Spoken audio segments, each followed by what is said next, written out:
रामकृष्ण हरी नर्मदे हर. आजचा दिवस आहे आमचा 13वा आणि हे आहे कपिलेश्वर मंदिर महादेव.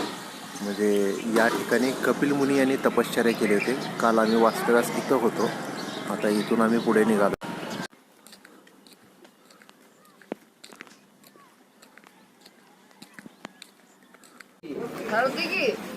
मी आहे सर्दी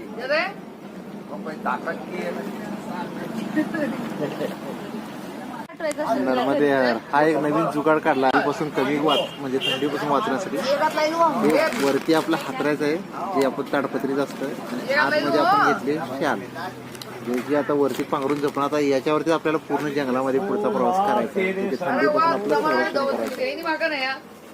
नर्मदे हर. रामकृष्ण हरी नर्मदे हर. आजचा दिवस आहे आमचा 14वा आणि आम्ही काल विश्रामाला होतो रेवा कुटी आश्रम, म्हणजे जे रोडवरतीच आहे अंजदच्या पुढे.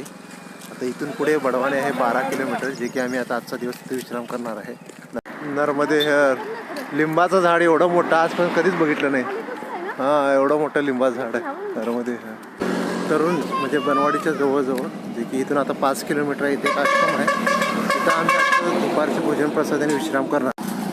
रात्रीच्या विश्रांतीला आम्ही पोहोचणार आहे बडवानी सिद्धेश्वर आश्रम येथे, जे की आजचं तिथं आम्ही विश्रांती करणार आहे. आणि तिथून पुढे उद्या शूलपाणी झाडीचे आहे, जे की जंगल एरिया आहे पुढं. आणि तिथील आपले तुम्हाला नर्मदे हर. रामकृष्ण हरी नर्मदे हर. हे आहे श्री मेकलसोता धाम नर्मदा कुटी, जे की छोटी कसरावत बडवानीद्वारा संचित ग्राम करी इथं. आता दुपारचे भोजन प्रसाद आम्ही इथे घेणार आणि तिथे थोडा विश्राम करून पुढे मुक्कामी आम्ही बडवानीला जाणार.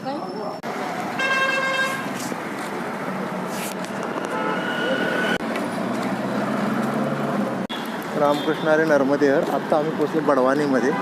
आता निघालो सिद्धेश्वर मंदिराकडे. आता हे जे